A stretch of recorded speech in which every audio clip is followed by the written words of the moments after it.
Hello বন্ধুরা, কেমন আছো? আশা করি ভালো আছো। আবারও নিয়ে চলে এলাম নতুন একটা ভিডিও। ভালো লাগলে লাইক কমেন্ট করবেন, সব বন্ধুদের কাছে ভিডিওটা পুরোপুরি শেয়ার করে দেবেন। পুরোপুরি ভিডিওটা দেখবেন, টেনে টেনে দেখবেন না, তাহলে কিছুই বুঝতে পারবেন না। যাই হোক, দেখতেই পাচ্ছ আমি এখানে তেলাপিয়া মাছ নিয়ে নিয়েছি। তেলাপিয়া মাছের ঝাল হবে। এই যে তেলাপিয়া মাছটাকে বাড়িতে ভালোভাবে কেটে নেওয়া হয়েছে। কেটে নিয়ে নুন হলুদ দিয়ে দেবো। দিয়ে দেখো, আমি এখন দিয়ে দিলাম। দিয়ে এটাকে মাছটাকে ভালো করে মেখে নেব। ভালো করে একটু মানে মাছটাকে ভালো করে মেখে নিতে হবে। দেখবে যাতে হাতের মধ্যে কাটা না ফুটে যায়, তাতে সমস্যা হয়ে যাবে। কাটা ফুটে গেলে তখন, আর এমনি শীতের সময় তো, আস্তে করে একটু ভালো করে মাখিয়ে নেবে। আর যদি মনে করবে না হাত দিয়ে মাখাবো না, একটা খুন্তি দিয়ে নেবেন, তাহলে অসুবিধা হবে না। হাত দিয়ে মাখালে পরে কী হবে বলো তো, মশলাগুলো ভালোভাবে ঢুকে যাবে। এই খুন্তি দিয়ে মাখালে তো মশলাগুলো ঢুকবে না।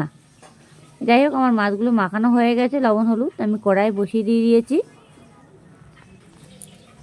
কড়াইতে আমি তেল দিয়েছি। তেলটাকে আমি ভালো করে গরম করে নেব। তেলটাকে আমি ভালো করে গরম করে নেব। এবার এক এক করে মাছগুলো ছাড়তে হবে। এবার খুন্তি দিয়ে তেলটাকে আমি ভালো করে নাড়াচাড়া দিয়ে নেব। আমার তেলটা অলরেডি হয়ে গেছে, দেখতেই পাচ্ছে ধোঁয়া উঠছে তেল দিয়ে।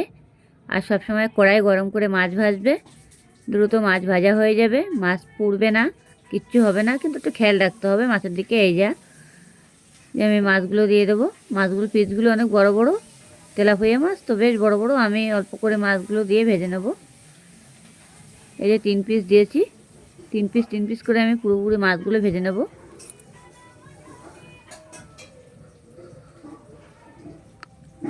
এবার মাছগুলো আমার উল্টে দিতে হবে। যাই হোক, দেখতে হবে যে মাছগুলো হয়ে গেছে কি না। এমনি দেখলেই বোঝা যাবে। অবশ্য আমি মাছটা ঢাকিনি, কোনো অসুবিধা নেই। আর এই মাছগুলো এত ভালো লাগে, মাছ তেলাপিয়া মাছ এমনিতে কড়া করে ভাজলে। আর হালকা ভাজলে পরে কাঁচা কাঁচা টাইপের লাগে মাছটা। তেলাপিয়া মাছটা যত ভালো করে ভাজবে, তত খেতেও ভালো লাগবে। যাই হোক, দেখো আমার মাছটা পুরো লাল লাল হয়ে গেছে। আমি উল্টে দিয়েছি। কড়ার গায়ে কোনোভাবেই লাগিনি, দেখতেই পাচ্ছ। একটু তেলটা একটু বেশি দিতে হয় মাছটা ভাজার সময়।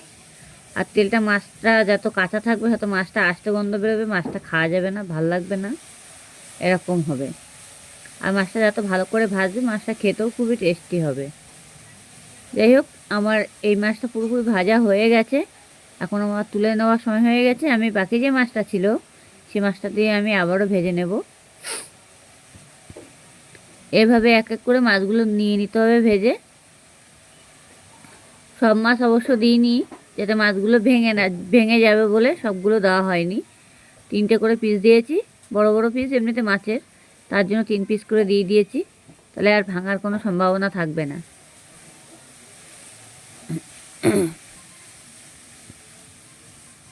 একটু টাইম লেগে যায়, অসুবিধা নেই।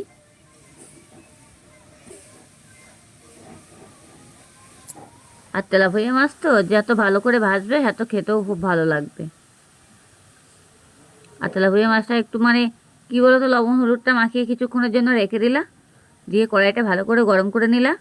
গরম করার পরে তারপরে তেল দিয়ে তারপর মাছগুলো ছেড়ে দিতে হবে। যাই হোক, আমার এখন মাছগুলো তোলার সময় হয়ে গেছে। এখন আমি মাছগুলো আবারও তুলে নেব। দেখবে যাতে হাতে টাতে না লাগে, সেরকমভাবে তুলে নেবে। আমি অবশ্য খুন্তি দিয়ে তুলে নিচ্ছি মাছগুলো, দেখতেই পাচ্ছ। খুন্তি দিয়েই মাছগুলো দেবো আবারও। বাকি যে মাছগুলো ছিল, আমার হাত দেওয়ার কোনো দরকার নেই। আমার এমনিতে যেই মাছ দাও না কেন, ছোটো মাছ বলো আর বড়ো মাছ বলো, আমি খুন্তি দিয়েই মাছ তেলের ওপরে দিই। হাত দেওয়ার দরকার নেই। আর যদি মনে করো লবণ হলুদ মাখানোর সময় হয়ে গেছে, তাহলে হাত দিয়ে তখনই মাখিয়ে নেই, তাহলে আর অসুবিধা হয় না। যাই হোক, দেখে নেবো আমার মাছগুলো আবার হয়ে গেছে কিনা। না হয়ে গেছে দেখলাম। এবার মাছগুলো এক এক করে আমি উল্টে দিচ্ছি আবারও। এই যে উল্টে দিলাম।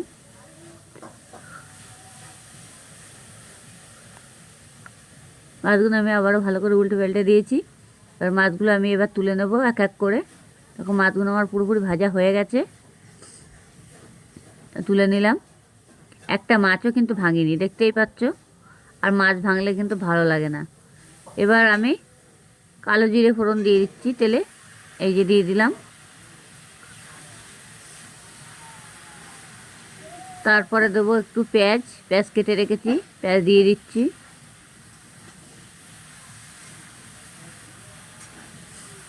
এবার ভালো করে একটু নেড়ে নিতে হবে।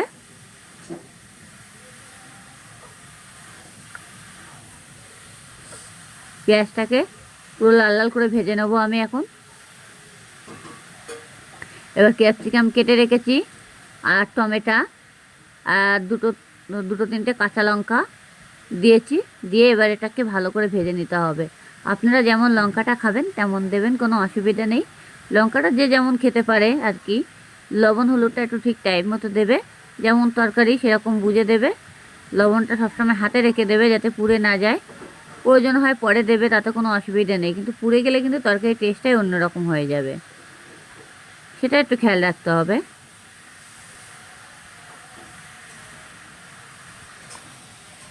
এবার আমি জিরের গুঁড়ো দিয়ে দিলাম,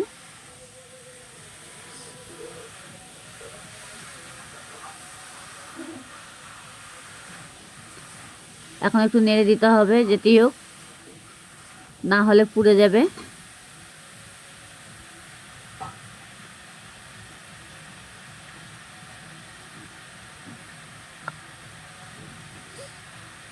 লবণ দিয়ে দিচ্ছি, ব্যাস আমার লবণ দেওয়া হয়ে গেল। এরপরে আমি আর লবণ দেবও না, যেটুকু দেওয়ার আমি এই মশলার মানে সবজির ভিতরে দিয়ে দিলাম।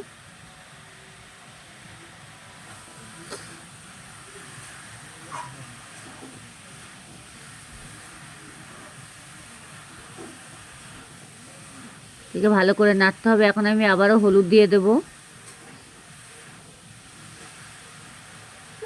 হলুদটা একটু সামান্য দেবে, একটু বুঝে দেবেন যাতে পুড়ে না যায়। হলুদ পোড়া গন্ধ বেরোলে কিন্তু খেতে পারবে না। হালকা একটু চিনি দিয়ে দিলাম, আপনারা চাইলে দিতে পারো, না চাইলে না দিতে পারো, কোনো অসুবিধা নেই, যে যেমনভাবে খেতে পারে আর কি। চিনিটা অনেকে খায়, অনেকে খায় না। এবার এটাকে ভালো করে ভেজে নিতে হবে আমার, সুন্দরভাবে ভাজতে হবে যাতে এটা পুড়ে না যায়। এটার মধ্যে বেশি তেল দেওয়ার দরকার নেই, না মাছের তেল একদম পুরো ভরভরা করে উঠে ভেসে থাকবে বলে বেশি তেল দেওয়া হলো না। যা তেল ছিল মাছ ভাজা সেই তেলের ভিতরে দিয়ে অল্প তেলে রান্না হচ্ছে, কিন্তু অল্প তেল খাওয়া ভালো অনেক সময়, আর পেটের প্রবলেম হয়ে যাচ্ছে। এবার এটাকে ভালো করে ভেজে নিতে হবে। টমেটোগুলো দেখতে পাচ্ছ পুরো গলে ঘ হয়ে গেছে একদম।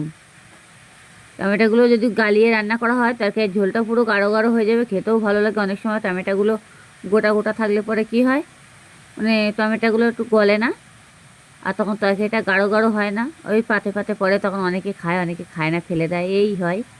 আর পুরোপুরি মানে তেলের উপরে দিয়ে একদম টমেটোগুলো পুরো ভালো করে ভেজে ঘুটে ঘ করে দেবে একদম, তারপরে জল দেবে, তারপর তরকারির ঝোলটা পুরো গাঢ় গাঢ় হবে, দেখতেও ভালো লাগবে, আর ফ্যাকাশে কালার মতো তখন আর থাকবে না। যাই হোক, দেখতেই পাচ্ছি আমার ভাজাটা হয়ে গেছে। ক্যাপসিকামগুলো পুরো নরম হয়ে গেছে, টমেটোগুলো তো দেখাই যাচ্ছে না, এরকমভাবে ভেজে নিতে হবে। আর বেশি কিছু মশলা তো দেওয়াই নেই। এবার আমি আরেকটু হালকা পরিমাণে ভেজে তারপরে আমি জল দেব।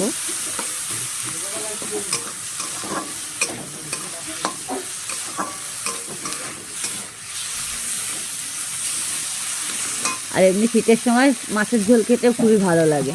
যাই হোক, এখন আমি এবার জল ঢেলে দিলাম। এই যে এবার একটু ভালো করে নেড়ে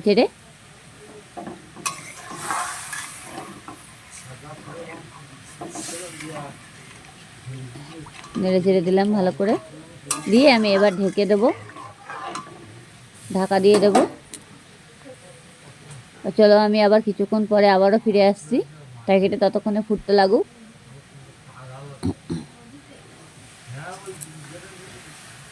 এবার আমি ঢাকাটা খুলে দেখবো। এই যে ঝোলটা ফুটে উঠে গেছে, যেটি হোক। এবার যে আমার মাছটা বাকি ভাজা ছিল, সে মাছটা আমি দিয়ে দেবো ঝোলের ভিতরে। এই যে ঝোলে দিয়ে দিলাম।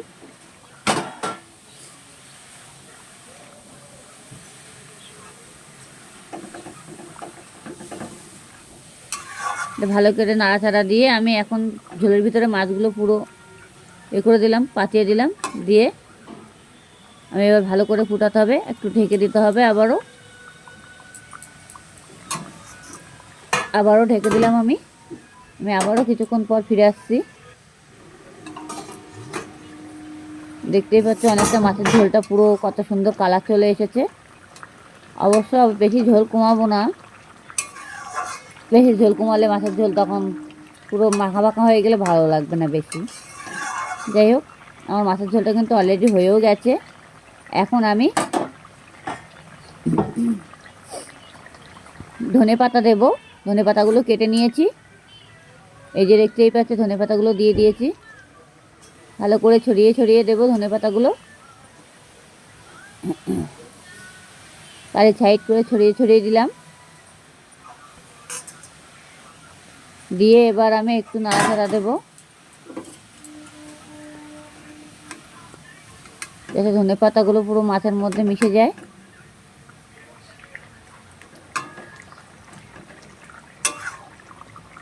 দেখতেই পাচ্ছ এভাবে করে দিতে হবে ধনে পাতাগুলো দিয়ে, খুন্তি দিয়ে দিয়ে। ব্যাস আমার দেওয়া হয়ে গেল। সব ধনে পাতাগুলো চারি সাইডে মাছের ভিতর দিয়ে বসিয়ে দিলাম। এবার আমি কিছুক্ষণের জন্য একটু ঢাকা দিয়ে দেবো। ধনে পাতার যে গন্ধটা সেটা মাছের ঝোলের মধ্যে বসে যাবে, নাহলে পুরো খুলে রাখলে ধনে পাতার গন্ধটা ছড়িয়ে বেরিয়ে যাবে, তখন কোনো টেস্টি থাকবে না। তার জন্য আমি এটাকে ঢেকে দিয়েছি।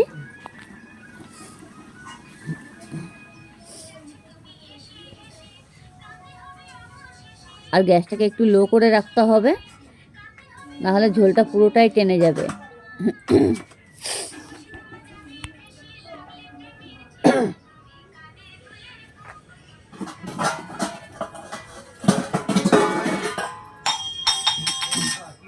যাই হোক, ঢাকাটা আমি আবারও খুলে দেব।